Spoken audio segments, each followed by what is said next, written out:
नमस्कार दर्शक बंधु, सत्य शांति मार्गदर्शन यूट्यूब चैनल को आपण मानक हार्दिक स्वागत। प्रिय भगवत प्रेमी मालिका प्रेमी दर्शक बंधु, आपण माने आजिकालिका डेट आजिकालिका समय आपण देखुचंती विभिन्न चैनल मानकर मध्य आपण खबर पाउचंती। मनीष वर्तमान जेंति कलिर करालता वृद्धि पाई पाई धीरे धीरे जाउची, मनीष समाज ठीक सेमिति शैतान पलटि जाइछि। तांको भितरे चाहिए भी शत चेष्टा बल सत्य शांति दया क्षमा नहीं। गोटे कथा मन रखी ताला आपण पाखरे हेले मध्य से चाबिकाठी प्रकृत ईश्वर पाखरे अछि। एमिति गोटे समय वर्तमान माने स्थिति उपजिलाणी एवं आगुको मध्य एमिति गोटे स्थिति आसुची। ए मनीष समाज आपण गोटे कथा नोटिस करुथिबे, यदि करुथिबे नले आगुको मध्य आउरी कहिबे, देखिबे मनीष कौन करिवे, राति रे चाहिए दिन रे सोइबे। अपेक्षा करंतु आपण स्वयं देखिबे देखिबे मु लेखिके रखी दउची, माने राति रे चाहिए दिन रे सोइबे, राति रे चाहिबो दिन रे सोइबो। एटा को आपण लेखिके रखी दियंतु। मु आपण को एटा माने 110% माने आपण ग्यारंटी देकी कहूची, आपण नोटिस करंतु ए कथाटी को लेखिकी रखी दियंतु। ए कथाटी यदि सत्य न होइची ताले मते कहिबे। देखंतु दर्शक बंधु, मैं कथा कहीं कहूँ आपण एटा को निश्चिंत रूप से आपण भाबुथिबे जे आजि कहीं भाई एमितिका कथा कहउचंती। देखंतु आमे गोटे बाहाघर करूचे, रात्रि जेतोले गोटे बरयात्री जाउची, माने बाण फुटेई विभिन्न प्रकार डीजे बॉक्स लगेई जो साउंड पॉल्यूशन द्वारा रात्रिंचर जीव मानकर निद को हजई दउचंती निजर सुख पाई केवल। ठीक सेमिति मध्य एमिति एक दिन आसुची, एमानंकर अभिशाप आमको लागि जीवो। एटा आपण भाबी पारु नथिले भी एहा सत्य, जा द्वारा कि ए मनीष समाज आगु एमिति का गोटे समय आसुची। बहुत माने खूब कम समय, खूब कम समय देखिबे। माने राति रे कोन हबो, मनीष सोइबा कथा, किंतु एमानंकर माने अभिशाप एमिति रूप रे पड़िबो जद्वारा कि मनीष राति रे निद हेबो नाही। राति रे देखिबे, राति रे आदौ तांको निद ही हेबो नाही। दिन रे सोइबे, राति रे चेइबे। लेखिकी रखंतु, डेफिनेटली हबनी। एटा म आपनको लेखिकी रखंतु, एटा कहि दउची। ए जो युद्ध चलीची खाली माने कोन, स्टेट ऑफ हॉर्मोस बंद हेनी, समुद्र रे आउ दुईटी रास्ता मध्य बंद हेबो, जद्वारा कि आहुई संकट मध्य देखा जीवो। आउ मौसुमी की मध्य नै कि मन रखितांतु गोटे बड़ भयंकर परिवर्तन मध्य देखा जीवो। किछि दिन तळर गोटे न्यूज मध्य आपण जानिथिबे, मरुभूमि रु मनीषक हाड़ एवं गोरुंकर हाड़ पुड़ाई मिलथिला।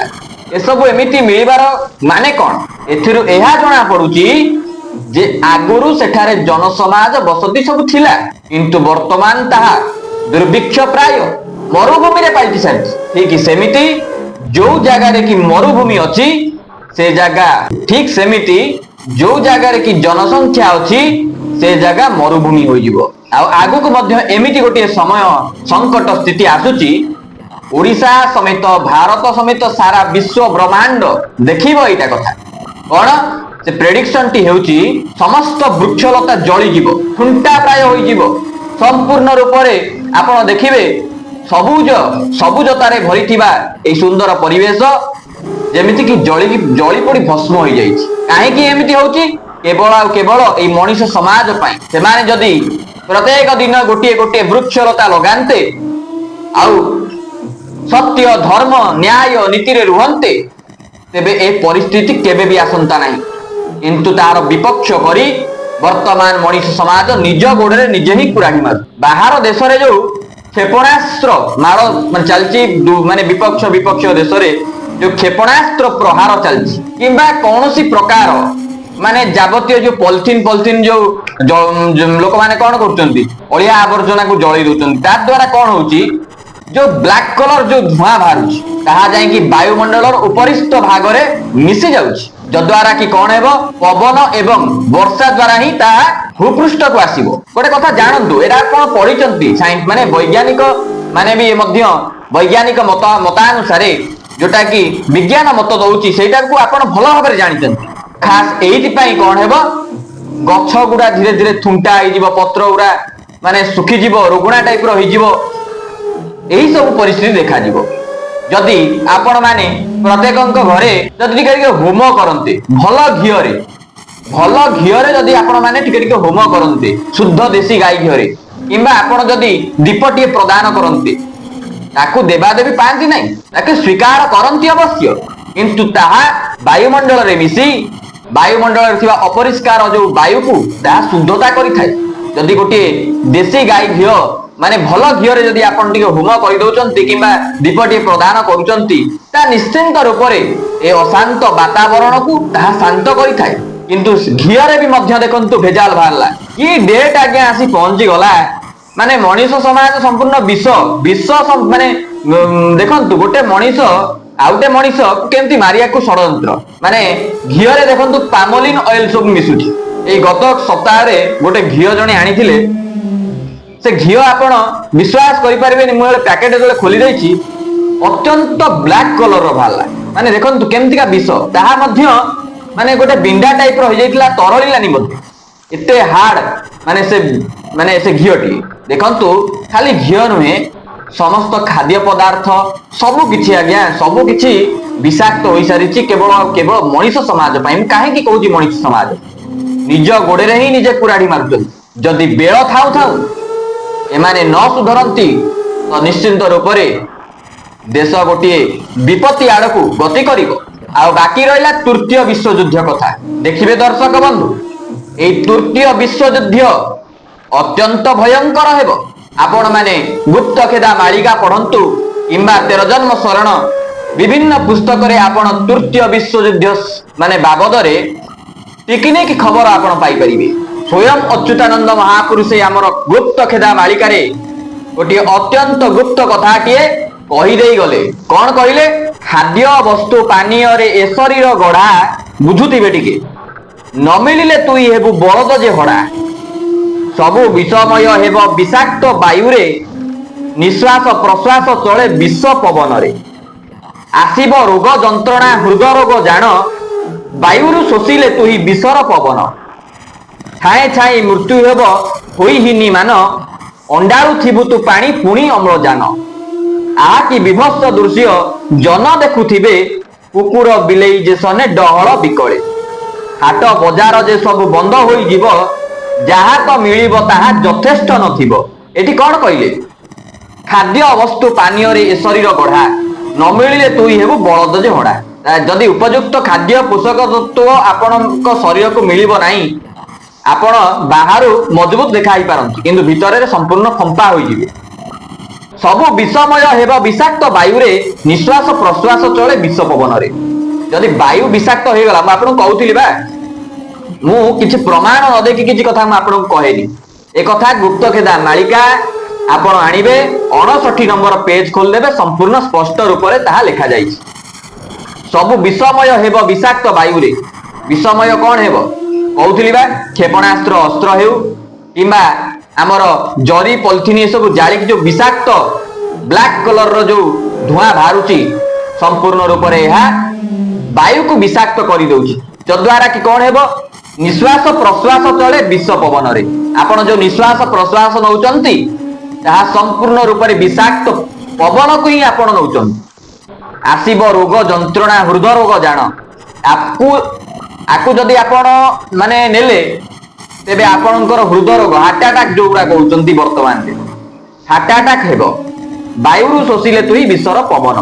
ଯେତେବେଳେ ବାୟୁକୁ ନିଜ ଭିତରକୁ ଆପଣ ସଞ୍ଚାର କରିବେ ବା ଆପଣ ନିଶ୍ୱାସ ପ୍ରଶ୍ୱାସ ନେବେ, ଏମିତିକା ସବୁ ଯନ୍ତ୍ରଣା ଆପଣ ପାଇବେ, ଏମିତିକା ରୋଗ ସବୁ ଆସିବ। କାହିଁକି? କେବଳ ଆଉ କେବଳ ଏଇ କିଛିଟା ମଣିଷ ସମାଜର ବ୍ୟକ୍ତି ବିଶେଷ ଅଛନ୍ତି, ସେଇମାନଙ୍କ ପାଇଁ।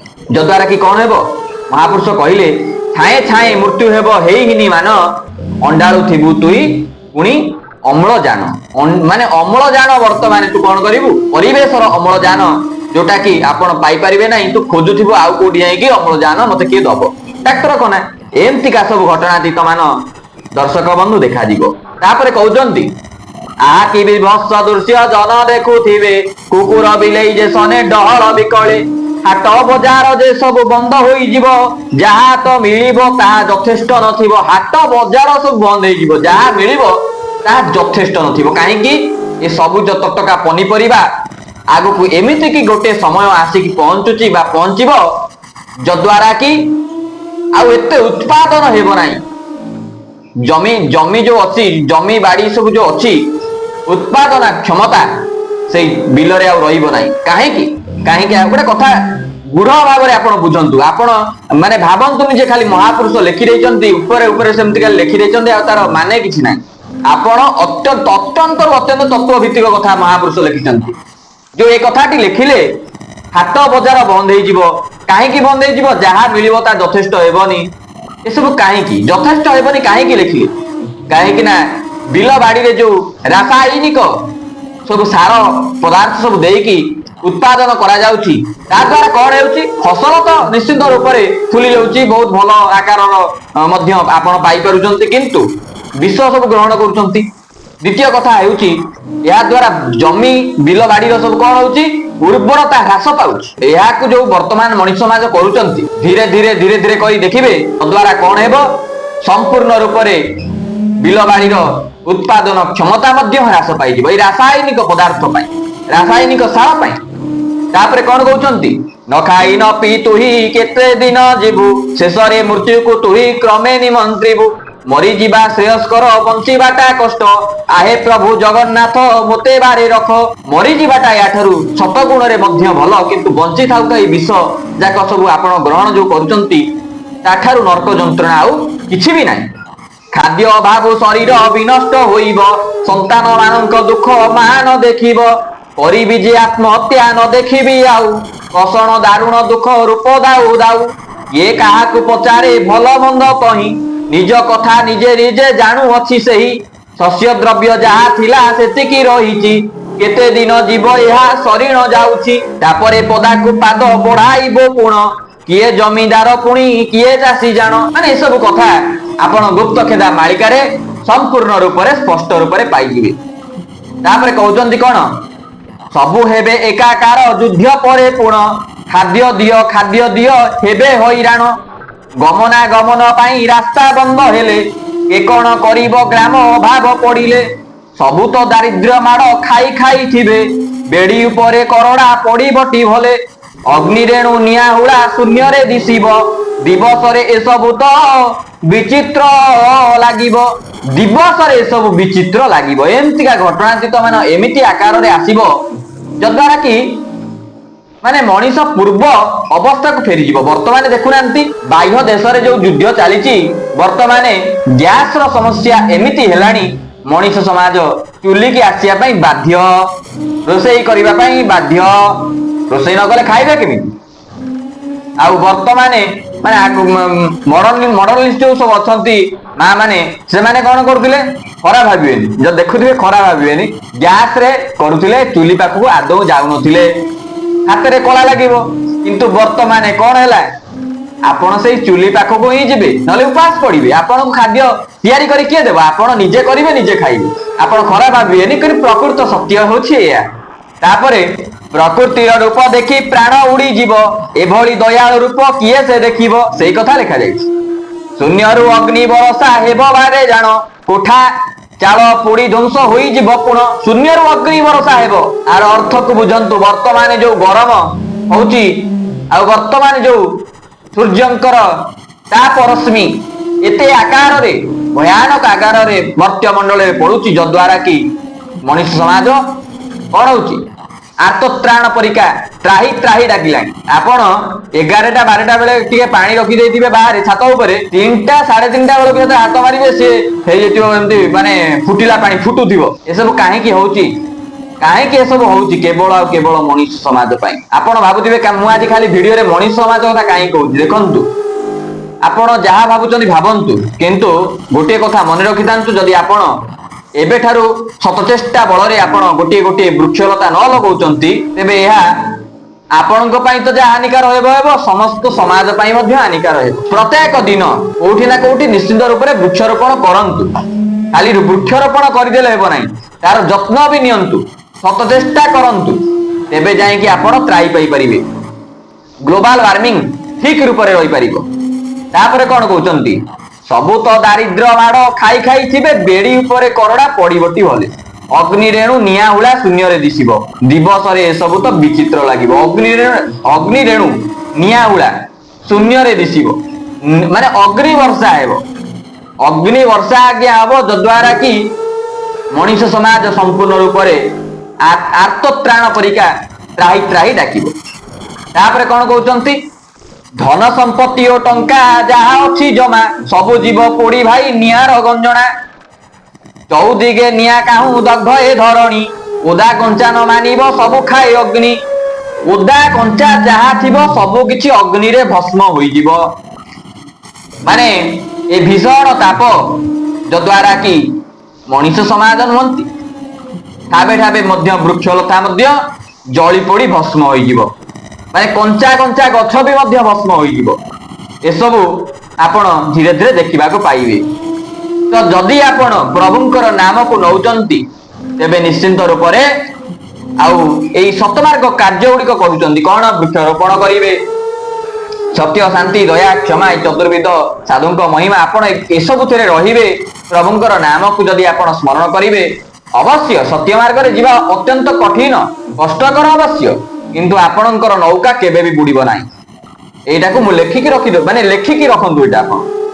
ଆଉ ପ୍ରଭୁଙ୍କର ଯଦି ନାମ ନଉଛନ୍ତି, ହରେ କୃଷ୍ଣ କୃଷ୍ଣ କୃଷ୍ଣ ହରେ ହରେ, ହରେ ରାମ ରାମ ରାମ ହରେ ହରେ। କଣ ଆପଣଙ୍କୁ କିଏ ମାରି ପକେଇଲା? ଏଥିରେ ହିଁ ଆପଣଙ୍କର କଲ୍ୟାଣ ହବ। ଗୋଟେ ମଣିଷ ଯେତେବେଳେ ମରୁଛି, ଗରୁଡ ପୁରାଣ ଆପଣ ପଢିବେ, ସମ୍ପୂର୍ଣ୍ଣ ରୂପରେ ଟିପ୍ପଣୀ ଜାଣିପାରିବେ। କେବଳ ଆଉ କେବଳ ରାମ ନାମ ହିଁ ଯିବ, ନା କି ଆପଣଙ୍କର ଧନ ସମ୍ପତ୍ତି ସବୁ କିଛି ମାନେ ଯିବ ନାହିଁ। ଗୋଟେ ନାରୀ ଅଳଙ୍କାର ପିନ୍ଧିଥିଲେ ମଧ୍ୟ ଯେମିତିକି ବସ୍ତ୍ର ବିନା ବସ୍ତ୍ରରେ ମର୍ଯ୍ୟାଦାହୀନ ଲାଗିଥାଏ, ଠିକ ସେମିତି ବିନା ରାମ ନାମରେ ମଣିଷ ଠିକ ସେହିପରି ହିଁ ପ୍ରତୀତ ହୋଇଥାଏ। ତ ଆପଣ ମାନେ ପ୍ରଭୁଙ୍କର ସେଇ ପରମ ପବିତ୍ର ନାମକୁ ସ୍ମରଣ କରନ୍ତୁ, ରାମ ନାମ ନିଅନ୍ତୁ। ରା ହଉଛି ଅଗ୍ନି ତତ୍ଵ, ମ ହଉଛି ଚନ୍ଦ୍ର ତତ୍ଵ, ଯାହାକି ରା ଅଗ୍ନି ତତ୍ଵରେ ସମସ୍ତ ପାପକୁ ଆପଣଙ୍କର ଭସ୍ମୀଭୂତ କରିଦବ। ମ ଚନ୍ଦ୍ର ତତ୍ଵରେ ଆପଣଙ୍କର ସେଇ ଭସ୍ମକୁ ଶୀତଳତା ପ୍ରଦାନ କରିବ, ଯଦ୍ୱାରା କି ଆପଣଙ୍କର ଜନ୍ମ ଜନ୍ମାନ୍ତରର ପାପ ପୋଡି ଜଳି ଭସ୍ମ ହୋଇଯିବ। ତ ଆପଣ ମାନେ ପ୍ରଭୁଙ୍କର ସେଇ ପରମ ପବିତ୍ର ନାମକୁ ଆପଣ ମାନେ ସ୍ମରଣ କରନ୍ତୁ, ଦେଖିବେ ଆପଣଙ୍କର ହିଁ ହିତ ସାଧନ ହେବ, ଆପଣଙ୍କର ହିଁ ମଙ୍ଗଳ ହେବ। ତ ଦର୍ଶକ ବନ୍ଧୁ, ଆଜି ପାଇଁ ବାଣୀକି ବିରାମ ଦେବା। ରହୁଛି, ନମସ୍କାର, ଜୟ ଶ୍ରୀରାମ।